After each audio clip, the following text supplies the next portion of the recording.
Hello everyone! If you're already using the Shopify to Salesforce connector, like Sync Made Easy, and would like to access advanced features such as duplicate prevention and selective historical data sync, this video will guide you through the process of upgrading and configuring Sync Made Easy Pro. First, log into your Salesforce account. In the AppExchange, search for Sync Made Easy Pro. Now click on Get It Now.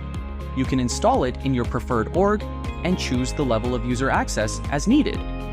Once completed, click on Done. Now that we have installed the package, let's configure it. First, go to Setup and search Lightning App Builder. Search for the Sync Made Easy Pro feature and open it. Click on Activation, then click Save. Now go back to Setup and search for App Manager.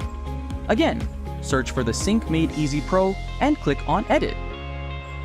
In Navigation Items, search for Sync Made Easy Pro features and add it to the navigation menu. Just open it in a new tab and you will find all available Pro features listed there. You can simply enable any feature by switching the toggle on based on your requirement. Thanks for watching.